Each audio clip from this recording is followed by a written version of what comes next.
एक बार एक किसान भगवान से बहुत ही नाराज हो गया। किसान बहुत मेहनती था, बहुत मेहनत से वह खेतों में अनाज उगाता, उसकी देखभाल करता, पर अक्सर उसकी फसल खराब हो जाती।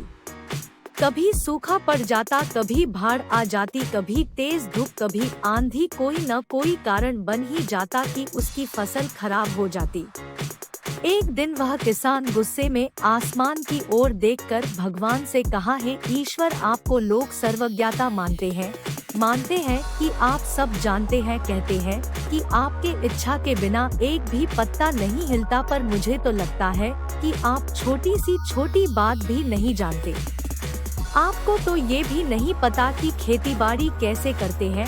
अगर आप जानते होते तो हर समय जो बाढ़, आंधी और तूफान आते हैं वो कभी नहीं आते।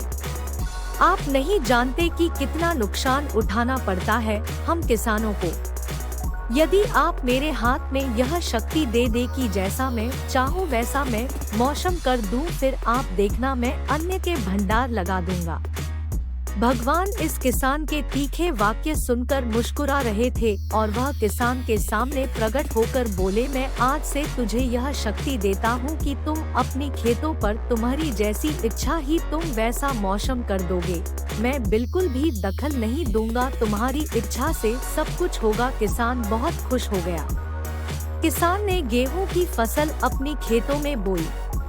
जब उसे लगा कि खेतों को धूप चाहिए तो खेतों को धूप मिले, जब पानी बरसना चाहिए तभी पानी बरसा। आंधी, तूफान, बाढ़ कुछ भी उसने अपने खेतों पर आने नहीं दिया। किसान के खेत में इस वर्ष ऐसी फसल हुई जैसी कभी नहीं हुई थी। हरी भरी लहलहाती फसल, मन ही मन वह बहुत खुश हो गया और सोचने लगा, अब सबूत के साथ दिखाऊंगा भगवान को कि इसे कहते हैं शक्ति का सही उपयोग। मेरी सफलता देखकर उन्हें अपनी नियम जरूर बदलने पड़ेंगे। कुछ दिन गुजरे, फसल कटने को तैयार हो गए।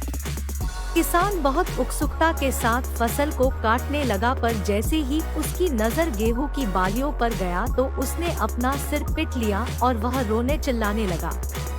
गेहूं की एक भी बाली के अंदर गेहूं का दाना नहीं था, सारी बालियां अंदर से खाली थी।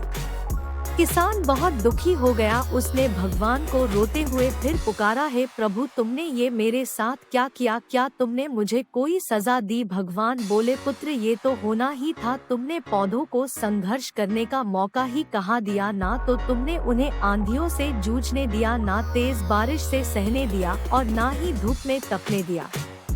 एक भी चुनौती का सामना तुमने उन्हें नहीं करने दिया, इसीलिए सारे पौधे अंदर से खोखले रह गए।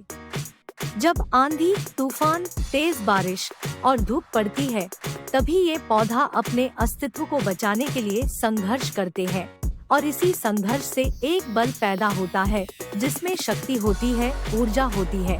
और यही ऊर्जा पूर्ति तेरे गेहूं के दानों की तरह जो नहीं फूटी, तूने उन्हें कठिन परिस्थितियों से गुजरने ही नहीं दिया जहां उनके अस्तित्व का जन्म होता।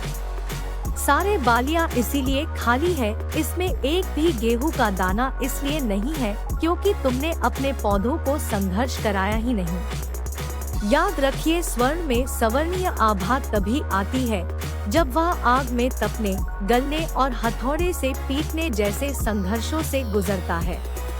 कोयले का टुकड़ा हीरा तभी बनता है जब वह उच्च दाब और उच्च ताप की मुश्किल परिस्थितियों से गुजरता है।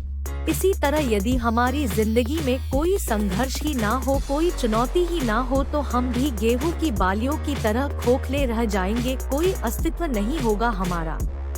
विपरीत परिस्थितियाँ, चुनौतियाँ, समस्याएं हमें और अधिक निखारती है। यदि जीवन में कठिन परिस्थितियाँ और चुनौतियाँ आए तो घबराना मत, बल्कि सामना करना। विश्वास करना कि आप और अधिक निखर जाओगे और अधिक मजबूत बन जाओगे। किसी ने कितना सही कहा है, जिंदगी जीना आसान नहीं होता, बिना संघर्ष कोई महान नहीं होता। जब तक ना पड़े हथौड़े की चोट तब तक पत्थर भी भगवान नहीं होता।